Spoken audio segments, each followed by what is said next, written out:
میتونم یه سلامی داشته باشم خدمت شما عزیزان؟ بله. سلام، چطورید؟ خیلی خوش اومدید به یه ویدیو دیگه. امروز یک موضوعی توی سر من بود و من گفتم که خب بیایم این موضوع رو اجراش کنیم توی یک ویدیو، سعی کنیم خلاصش کنیم.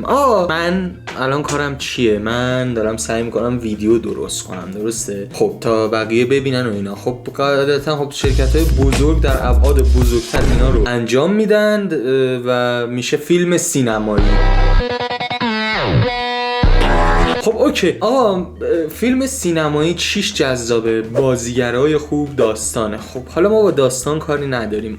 من به فکرم زد خب وقتی ما داریم یه کارو تقریبا انجام میدیم یه جورایی با هم، مثل هم، چرا نیاییم حالا قاطیش کنیم؟ دقت کردید این ویدیوها دقت کردید فیلم‌های سینمایی خیلی بعضیاشون خواستن و بازیگرا توی اونها یه جوری رفتار میکنن اصلا آدم پشماش میریزه. مثلا میگه بازیگر حرفه‌ای دم مثلا فلانی، اصلا سر همینا محبوبیت پیدا کردن، درسته؟ خب ما چیمون از اونها کمتره؟ قیافه شاید، ولی بقیه چیزامون میتونه مثل هم باشه.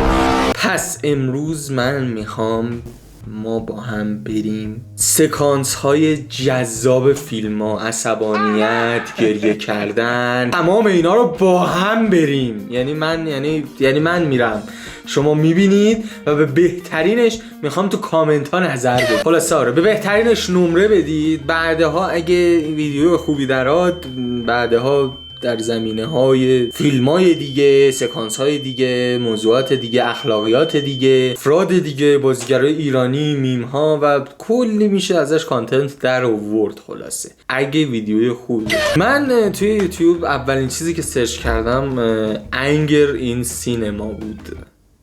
اول بریم یه چند تا با هم داشته باشیم. من چند تا رو به شما نشون میدم، شما هم ببینید.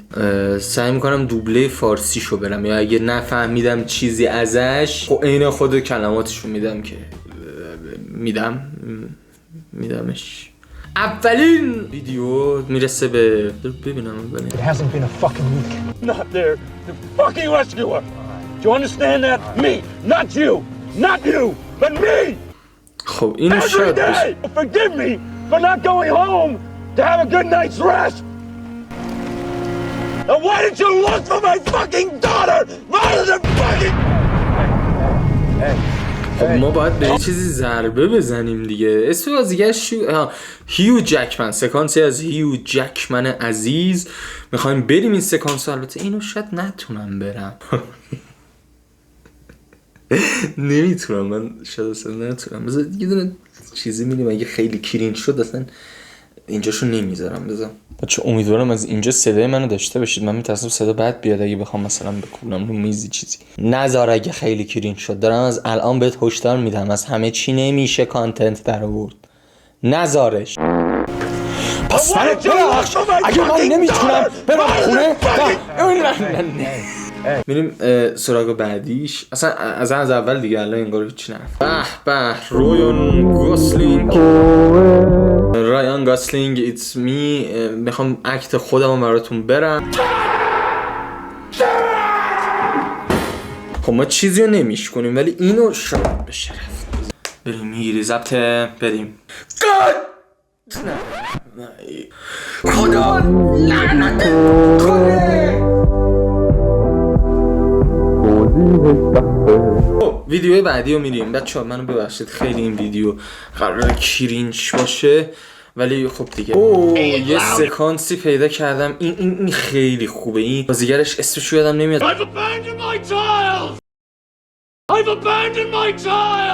یه چی من پسرمو چی کردم؟ I abandoned my child. بذار منم نسخه انگلیسیشو میگم دیگه. من سعی میکنم عین خودشون برم. من تست بازیگری هم دادم رفقا، شاید واقعا باورتون نشه ولی من واقعا فیلم بازی I abandoned my child. I've abandoned my child.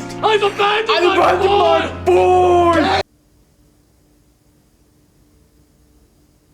نمیدونم این ایده از کجا اومده ولی تو ذهنم یه چیز بهتری بود ولی خب اشکال نداره. بذار حالا تا اینجاش که پیش اومدیم بقیه‌اش هم به قول fuck it.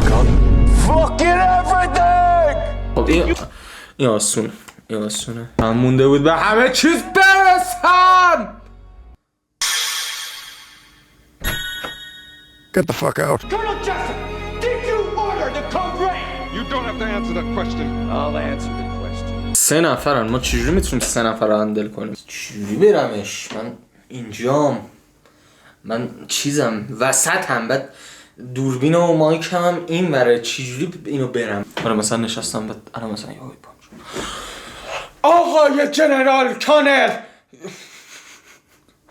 آقای جنرال کانر به کی دستور داده؟ آقای کانر شما لازم نیست به این جواب بدید. من به این سوال جواب میدم. میخوای جوابو بدونی پسر؟ من فقط چی؟ I think I'm entitled. You want answers. I want the truth. من فقط جواب میخوام. تو نمیتونی چی میگه؟ تو نمیتونی حقیقتو باور کن. نه تو نمیتونی حقیقتو قبول کنی.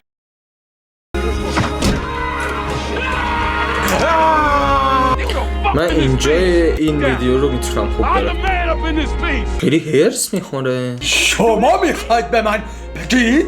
شما کاکاسیاهای عوضی؟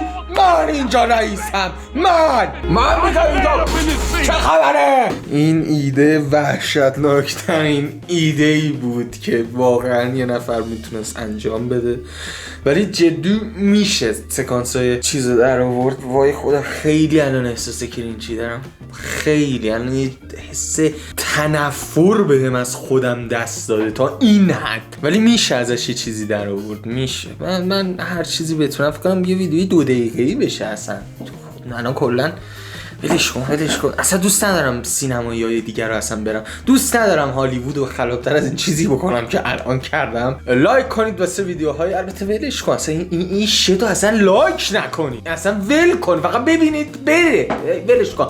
الان اینو دیدی ولی چنل رو ساب کن تا داشته باشین هم، حالا بعدا ولش کن. آقا بریم. اگه خوشتون اومد جدی حالا من سعی می‌کنم مثلا بهتر کنم سکانساش، جاهاش، دوربین پایه و اینا مثلا اوکی کنیم، قشنگ مثل زاویه دوربین اینا باشه، میدونی؟ اینجوری بریم. ولش کن. آقا مرسی که این ویدیو رو دیدید. من سریع میرم، بارو بندیلمو جمع میکنم برم، شما هم برید، قربون شما برم، کلا بریم.